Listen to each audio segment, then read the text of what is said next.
Hi everybody, welcome to my YouTube channel Dr.Sreenivas Medical Concepts and my FB page Dr.Sreenivas Concepts. This is Dr. Sreenivas, neurologist from Rajahmundry, Andhra Pradesh, India. My email is sreeklpm@gmail.com. I am also the medical author of the two books Focused Neurology and Exam Oriented Clinical Neurology. We are continuing with a series of lectures of Prime Neurology. There are going to be 50 episodes of Prime Neurology, and if one listens to all these 50 episodes of Prime Neurology, one would have acquired a good knowledge of neurology. Right now we are on part 43, Prime Neurology, Visual Loss and Eye Movements. So today in this episode we are going to discuss visual loss and eye movements. Visual loss. Visual field mapping by finger confrontation localizes lesions in the visual pathway. Formal testing using a perimeter may be necessary. The goal of visual field mapping is to determine whether the lesion is anterior to, at, or posterior to optic chiasm. A scotoma confined to one eye is caused by an anterior lesion affecting the optic nerve or globule. Swinging flashlight test may reveal an afferent pupil defect. History and ocular examination are usually sufficient for diagnosis. If a bitemporal hemianopia is present, lesion is located at the optic chiasm, that is pituitary adenoma or meningioma. Homonymous visual field loss signals a retrochiasmatic lesion affecting the optic tract, lateral geniculate body, optic radiations or visual cortex. Example: stroke, tumor or abscess. Neuroimaging is recommended for any patient with a bitemporal or homonymous hemianopia. So visual field defects caused by lesions affecting visual pathways. So optic nerve or retina, that is known as prechiasmal pathway, optic chiasm or retrochiasmal pathway. If it is optic nerve or retina, that is the prechiasmal pathway, there can be central scotoma, example optic neuritis or macular degeneration. There can be arcuate scotoma, example AION, glaucoma, branch retinal artery or vein occlusion. Altitudinal field defect, example AION, retinal artery branch occlusion, optic neuritis.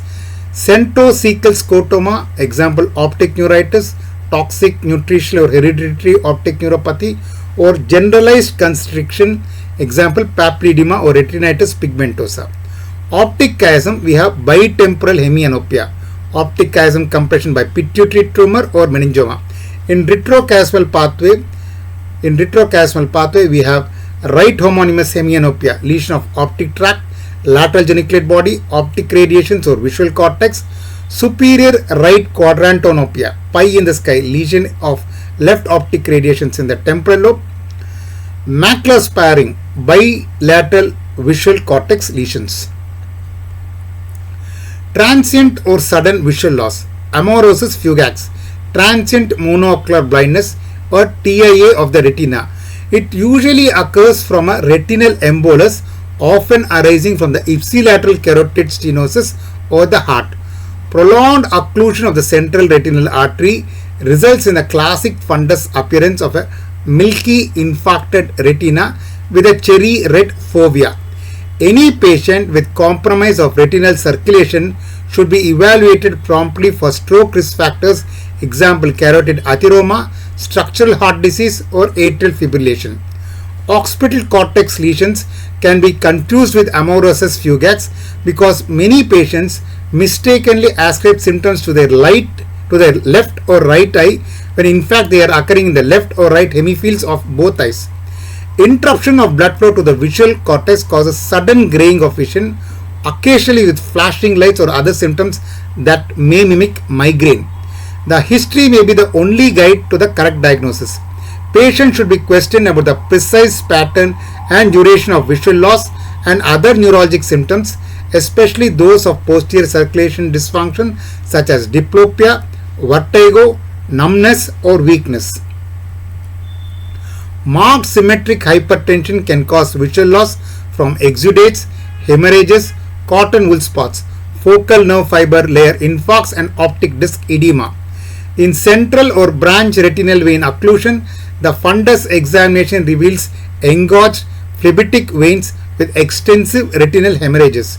In age-related macular degeneration, characterized by extensive drusen and scarring of the pigment epithelium, leakage of blood or fluid from subretinal neovascular membranes can produce sudden central visual loss. Flashing lights and floaters may indicate a fresh vitreous detachment. Vitreous hemorrhage may occur in diabetic patients from retinal neovascularization. Papilledema. Papilledema refers to optic disc edema from raised intracranial pressure. Transient visual obscurations are common, but visual acuity is not affected unless the papilledema is severe, long-standing, or accompanied by macular exudates or hemorrhage. Enlarged blind spots and peripheral constriction are typical.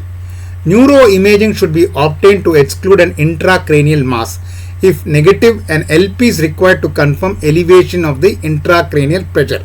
Pseudotumor cerebri, idiopathic intracranial hypertension, is a diagnosis of exclusion. Most patients are female and obese. Some are found to have occult cerebral venous sinus thrombosis. Treatment is with acetazolamide, repeated LPs, and weight loss via bariatric surgery if necessary. Some patients require lumboperitoneal shunting to prevent blindness. Optic neuritis. Optic neuritis is a common cause of monoocular optic disc swelling and visual loss. If the site of inflammation is retrobulbar, fundus will appear normal on initial examination. The typical patient is female, age 15 to 45, with pain provoked by eye movements. Glucocorticoids, typically IV methylprednisolone, 1 gram daily for 3 days, followed by oral prednisone, 1 mg per kg per day for 11 days, may hasten recovery in severely affected patients but make no difference in final acuity measured 6 months after the attack. If an MRI shows multiple demyelinating lesions, treatment for multiple sclerosis should be considered. Optic neuritis involve both eyes simultaneously or sequentially, such as neuromyelitis optica. Anterior ischemic optic neuropathy or AION. Anterior ischemic optic neuropathy AION is an infarction of the optic nerve head due to inadequate perfusion via the posterior ciliary arteries. Patients have sudden visual loss, often noted on awakening, and painless swelling of the optic disc. It is important to differentiate between non-arthritic, that is idiopathic AION, and arthritic AION. There is no treatment for non-arthritic AION and glucocorticoids should not be prescribed. In contrast, arthritic AION is caused by giant cell temporal arteritis and requires immediate glucocorticoid therapy to prevent blindness. Temporal artery biopsy establishes the diagnosis. The ESR and C-reactive protein should be checked in an elderly patient with acute optic disc swelling or symptoms suggestive of polymyalgia rheumatica associated with arthritic AION. Now we have completed a part of this episode, vision and eye movements. So we have completed vision. Now we'll talk about eye movements. So neuro-ophthalmology consists of both ocular movements and vision. We've just now finished vision. We'll talk about ocular movements. So neuro-ophthalmology consists of ocular movement and vision. Now let's talk about ocular movements. A moving object evokes both ocular movements and almost simultaneously arouses attention and initiates the perceptive process. Hence, ocular movement and vision are virtually inseparable. Ocular movement. Abnormality of ocular movements are of two basic types: nuclear or infranuclear palsy, supranuclear or internuclear palsies. First, let's talk about nuclear or infranuclear palsy. This disorder of motility can be traced to a lesion of the extraocular muscles themselves, the neuromuscular junction, or the cranial nerves that supply them. This disorder produces diplopia, double vision. Diplopia is not present in supranuclear palsy because it's a gaze palsy. The eye movements either move symmetrically or they don't move symmetrically at all. So diplopia is not present in supranuclear palsy, but diplopia is a feature of nuclear or infranuclear palsy because of asymmetrical movements. Supranuclear or internuclear palsies.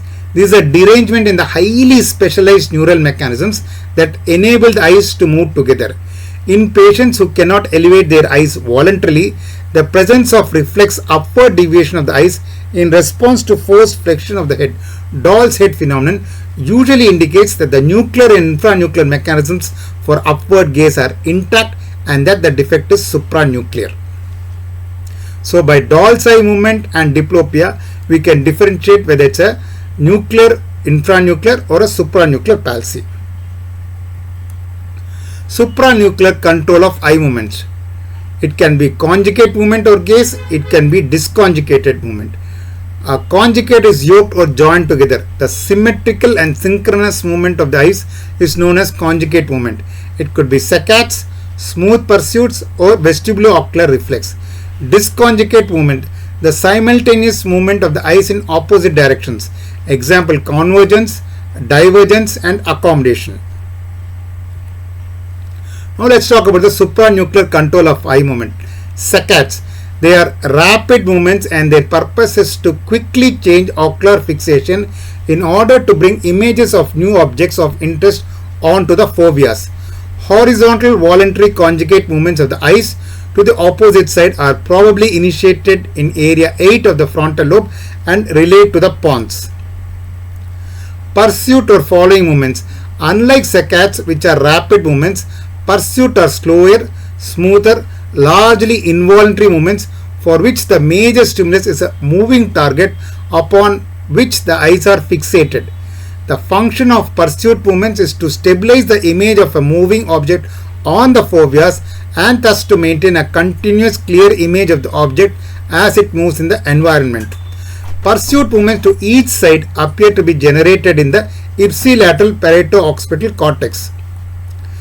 Vestibulo-ocular reflex or VOR. Vestibular influences are of particular importance in stabilizing images on the retina. By means of the VOR, a movement of the eyes is produced that is equal and opposite to the movement of the head. So here you can see this is the supranuclear pathways subserving horizontal gaze to the left. The pathway originates in the right frontal cortex, descends in the internal capsule, decussates at the level of the rostral pons and descends to synapse in the left pontine paramedian reticular formation known as PPRF. Further connections with the ipsilateral sixth nerve nucleus and contralateral, that is lateral rectus, and contralateral medial longitudinal fasciculus are also indicated here.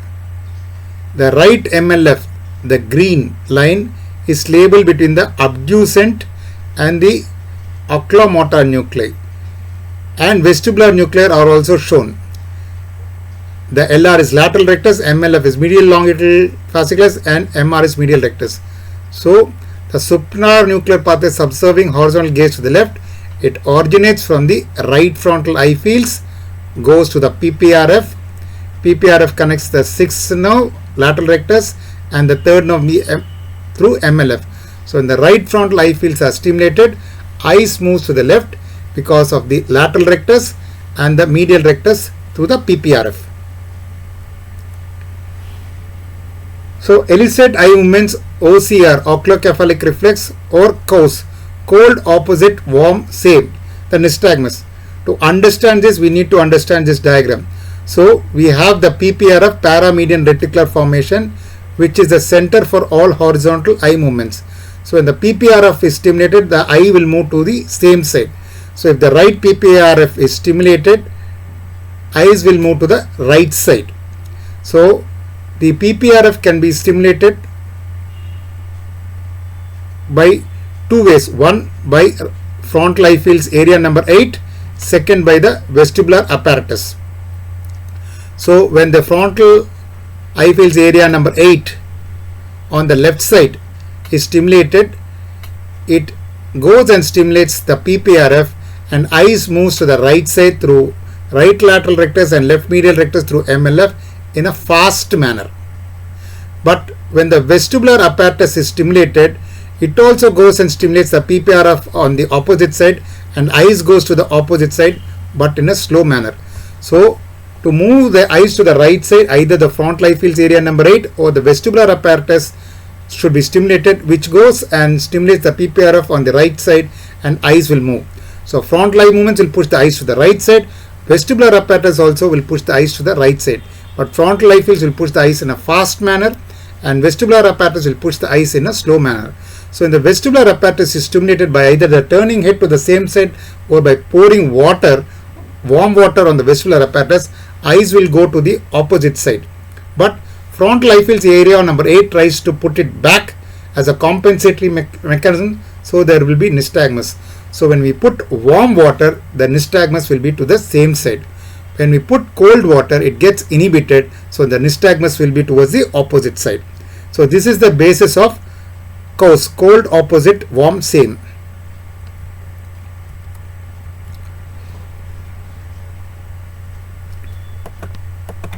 So this is the mechanism.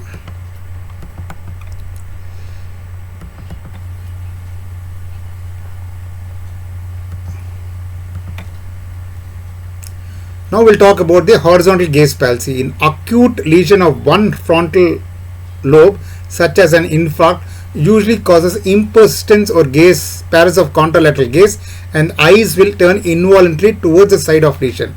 A lesion in the pontine horizontal gaze complex (PPRF) involving the abducent nucleus causes ipsilateral gaze palsy with the deviation of the eyes to the opposite side. So in a frontal lobe lesion, eye is looking to one side and hemiplegia on the opposite side, whereas in pontine lesion, eyes are looking towards the side of hemiplegia. Now we'll talk about the MLF lesion, internuclear ophthalmoplegia. This results from the damage to the MLF ascending from the abducens nucleus in the pons to the oculomotor nucleus in the brain. That's why it is known as internuclear.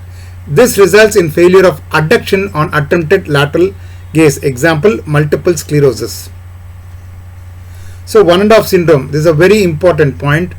1.5 syndrome is due to a combined lesion of the MLF and the PPRF on the same side. The patient's only horizontal eye movement is abduction of the eye on the other side, and that too nystagmus. So when the PPRF is affected, one side movement is affected. That means this is affected and this side movement is affected. When the MLF is affected, this half movement is affected. So the only movement possible is this half, but that too there is nystagmus. It is because of Herring's law of equal and dual innervation, because yoke muscles get same innervation. So when the medial rectus gets affected, the lateral rectus will try to overact and produce nystagmus, causing abduction nystagmus. So this is the mechanism of 1.5 syndrome, where there is a combined lesion of MLF and PPRF. So far we've been talking about horizontal eye movements. Now let's talk about the vertical eye movements. Pathways for the control of vertical eye movements. Suffices to say that rostral interstitial nucleus of MLF, interstitial nucleus of Kajal play a very important role. You can see that upgaze fibers cross. Vertical eye movements can be upgaze and downgaze. Upgaze fibers cross to the opposite side and then descend, whereas downgaze fibers descend straight away. These are downgaze fibers. So usually when there's a lesion in the posterior commissure, that is the top of the midbrain, like Perinaud syndrome or hydrocephalus, the crossing upgaze fibers get affected, but it spares the downgaze fibers which do not cross. So they cannot look upwards, they'll be looking only downwards. This is known as sunset sign. So it is seen in Perinaud syndrome or even in hydrocephalus. So this is the connection of vestibular nucleus. It goes to the MLF and connects the nuclei responsible for vertical eye movements. So pathways for the control of vertical eye movements. The main structures are the interstitial nucleus of Kajal, the rostral interstitial nucleus of the MLF, and the subnuclei of the third nerve, all located in the dorsal midbrain. Voluntary vertical eye movements are initiated by the simultaneous activation of both frontal cortical eye fields. Unlike horizontal eye movements where it is initiated on one side, frontal eye fields area number 8, the vertical eye movements are initiated by the simultaneous activity of both frontal cortical eye fields. The rostral interstitial nucleus of MLF serves as the generator of the vertical saccades, and the interstitial nucleus of Kajal acts tonically to hold eccentric vertical gaze. The INC and the rostral interstitial nucleus of MLF connect with their contralateral nuclei via the posterior commissure, where fibers are subject to damage. Projection for upgaze cross through the commissure before descending to innervate the third nerve nuclei, blue line on the left, while those for downgaze may travel directly to the third nerve, blue line on the right, thus accounting for the higher frequency of selective upgaze palsies. The MLF red line carries signals from the vestibular nucleus, mainly ipsilateral, to stabilize the eyes in the vertical plane VOR and maintain tonic vertical position. So upgaze is affected far more frequently than downgaze. It is because some of the fibers subserving upgaze cross rostrally and are subject to interruption before descending to the oculomotor nuclei, whereas pathways for downgaze apparently project directly downward. This is a very important point to understand counter roll and ocular tilt reaction. To understand this, we need to understand two concepts. One, the fourth nerve, superior oblique, the fourth nerve nucleus supplies the superior oblique on the opposite side. Likewise, the third nuclei also supplies superior rectus on the opposite side. Very important point. The fourth nerve supplies the superior oblique on the opposite side. The third nerve also supplies superior rectus on the opposite side. The second point what we need to understand is what is the difference between counter roll and oculocephalic reflex or VOR. In VOR, one moves head horizontally in a straight line, eyes goes to the opposite side. That is vestibulo-ocular reflex. In counter roll, the head is moved in an oblique direction, eyes also move in an opposite oblique direction. In doll's eye movement, head moves, example, to the left in a horizontal direction, eyes moves to the right in a horizontal direction, straight. Whereas in a counter roll, head is turned to the left in an oblique direction, eyes also turn obliquely to the right. So what is the mechanism of counter roll? So when we turn the head to the left, we are stimulating the utricle pathway which goes through MLF and connects the third and fourth nuclei. As I said, fourth nucleus again double crosses to the opposite side, supplying superior oblique on the same side. Third nerve also crosses, again double crossing, supplies the superior rectus on the opposite side, whereas it supplies the inferior rectus and inferior oblique on the same side. So when the utricle is stimulated, example on the left, same side the superior rectus and superior oblique are stimulated, but on the opposite side inferior rectus and inferior oblique are stimulated. So when the head is turned to the left, same side superior rectus and superior oblique are stimulated, on the opposite side inferior rectus and inferior oblique are stimulated. So when we turn the head to the left, the eyes goes to the right like this. Very interesting mechanism.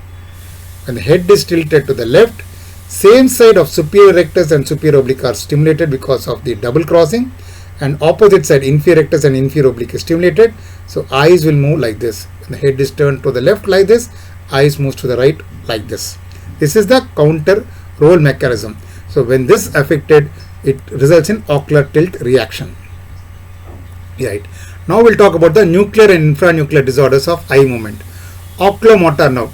Infarction of the central portion of the third nerve, as occurs in diabetic ophthalmoplegia, typically spares the pupil, since the parasympathetic preganglion pupillary constricted fibers lie near the surface. Conversely, compressive lesions of the nerve usually dilate the pupil. The parasympathetic fibers run superficially, so a compressive lesion will affect the parasympathetic pupillary fibers, whereas the diabetes will affect the center of the nerve and spares the pupil. The most common cause of third nerve palsy are unusable compression, that is the posterior communicating artery compression, ischemia from microvascular disease like diabetes. Temporal lobe herniation causes third nerve compression, which results in ipsilateral dilatation of the pupil. Trochlear nerve. The principal actions of this muscle are to depress and to intort the globe. A fourth nerve lesion is the commonest cause of symptomatic vertical diplopia. Head tilting to the opposite side. Belshazzar's sign is especially characteristic of fourth nerve lesions. Most common causes of fourth nerve palsy are idiopathic and closed head trauma. Abducens nerve. Unilaterally or bilaterally abducens palsy is a classic sign of raised intracranial pressure.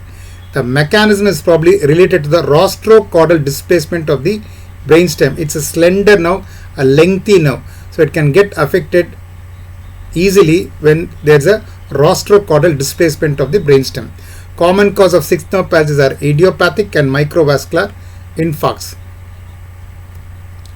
So the common cause of damage of cranial nerves 3, 4, 6, it can occur at the level of the brainstem, intrameningeal, cavernous sinus, superior orbital fissure or orbit. In the brainstem, infarction, hemorrhage, demyelination, intrinsic tumor are the common pathology. The nerves affected are the third nerve midbrain, sixth nerve pontomedullary junction. The associated findings there can be contralateral pyramidal signs, ipsilateral lower motor nuclei facial palsy, or other brainstem cerebellar signs. Intrameningeal, it could be meningitis infective or malignant. Third, fourth, sixth nerves are affected, or raised intracranial pressure where there is a sixth or third nerve because of uncal herniation, aneurysms because of the posterior communicating artery or sixth basilar artery, cerebello-pontine angle tumor where the sixth nerve gets affected, trauma where the third, fourth and sixth nerves get affected. The associated features of meningitis are meningisms, features of primary disease course. If there is raised intracranial pressure, there will be papilledema. Uncal herniation, there will be features of space occupying lesion. Posterior communicating artery, there will be pain. If the basilar artery gets affected, there will be features of subarachnoid hemorrhage. In cerebello-pontine angle, 8th nerve, 7th nerve, 5th nerve lesions, order of likelihood, ipsilateral cerebellar signs. In trauma, there will be features of trauma. In cavernous sinus, there can be infection, thrombosis, carotid artery aneurysm or carotid cavernous fistula. Third, fourth and sixth nerves are affected. Maybe fifth nerve involvement also. Pupil may be fixed mid position because sympathetic plexus on the carotid may also be affected. Superior orbital fissure, tumor, sphenoid wing meningioma or granuloma. Third, fourth or sixth may be proptosis or chemosis. Orbit, finally orbit, vascular, diabetes vasculitis, infections, tumors, granuloma, trauma. Third, fourth, sixth, pain, pupil often spared in vascular third nerve palsy. Cause of third, fourth and sixth nerve palsy. Most common are tumors at the base of the brain, head trauma, ischemic infarction, diabetes, aneurysm of the circle of Willis. Myasthenia, less common cause are Guillain-Barré syndrome, Miller-Fisher variant, herpes zoster, giant cell arteritis, ophthalmoplegic migraine. Myasthenia gravis can also cause oculomotor palsy, ptosis, fatigability. Thyroid ophthalmopathy also can cause ocular muscle palsy, ptosis is less common, and Wernicke's encephalopathy. So these are all the wonderful concepts of the vision and ocular movements. I hope you have enjoyed listening to these wonderful concepts. The other important concepts of clinical neurology I put in a book called Exam Oriented Clinical Neurology, written by me, Dr. Sreenivas, published by White Army. This book contains all the essential elements of clinical neurology, and if interested, this book could be purchased. The other book I wrote is Focused Neurology, written by me, Dr. Sreenivas, published by CBS Publishers and Distributors. This book contains all the essential elements of theoretical neurology put in a question and answer format. So this book will be very useful for students appearing for orals or Viva OC. This book is available online from all leading booksellers, including Amazon. So if interested, this book could be purchased online. As I said earlier, there are 50 episodes of Prime Neurology. If one listens to all these 50 episodes of Prime Neurology, one would have acquired a good knowledge of neurology. Just now we are done with another episode of Prime Neurology. So if you have liked, enjoyed these concepts, please like, share, but please do subscribe to my YouTube channel, Dr. Sreenivas Medical Concepts, which is India's leading neurology educational YouTube channel, and my FB page, Dr. Sreenivas Concepts. Thank you. Bye.